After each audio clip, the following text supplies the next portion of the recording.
guys, and welcome back to another episode of Federico Talks Watches. Now before we get started, let me just apologize in case I sound a little different.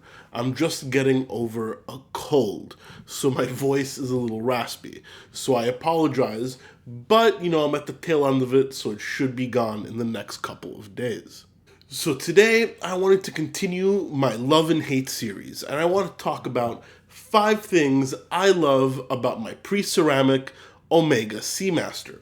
Now, of course, customary wristwatch check. I am wearing the Omega Seamaster in question.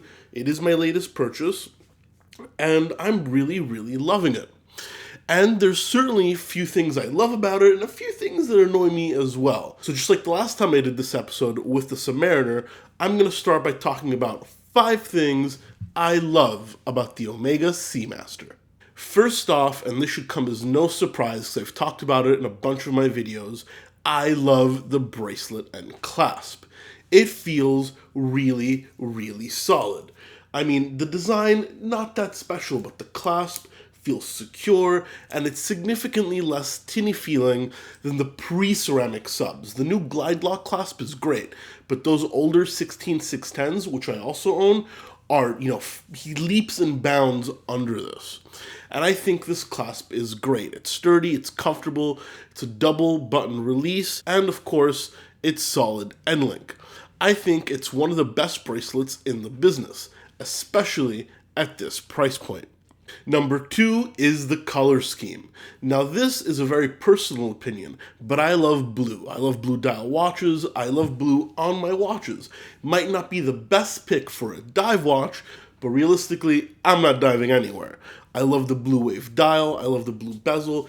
It's a little bit different than the kind of standard black. And nowadays, we're getting other colors like the Tudor black base with the red, even the blue. But back in the day when this watch was released, the bezels were usually just black. So I love the blue bezel. I love the blue dial. I think it gives it a ton of personality. Now, number 3 is something I disliked on the Submariner, but I love on the Seamaster, and that is the case back engraving. I love the Omega Seahorse. I love the wave dials. It feels like a real luxury item. And yes, I know it's supposed to be very tooly, but I think at this price point, this level of detail is something to be expected. And I quite like it. Number 4 is the lack of a Cyclops. Now, most dive watches, mainly the Rolexes, are known to have the Cyclops on the crystal. And I don't dislike a Cyclops, but I like that this doesn't have it. It's just a little bit cleaner, makes it a little bit sleeker, and, it's a little bit extra personality, something the Seamaster can call its own, even though the Sea Dweller does technically not have it as well. But I think that the Seamasters are quite a bit more common than Sea Dwellers, so it is one of those kind of iconic features of this watch that it doesn't have a Cyclops. And number 5, of course, is its versatility. Maybe the sub is a little bit more versatile. I'm not trying to compare this to the sub, but that was the last episode I did.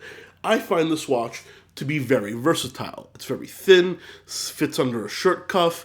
The bracelet design is a little dressier. I mean, it's definitely a tool watch, it's definitely a dive watch, but I think it's very versatile. It can be dressed up and it can be dressed down, so it fits in a lot of situations. Guys, those are the 5 things I love about my Omega Seamaster.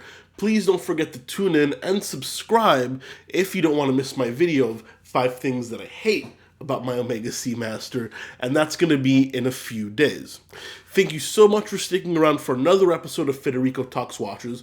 Once again, please don't forget to like and subscribe if you enjoyed the video, and take a look at the description below if you want to check me out on Instagram. That is also, of course, Federico Talks Watches. Link below. Thank you so much, and I hope to catch you guys soon when I'm feeling a little better, and I'll catch you in the next one. Take care.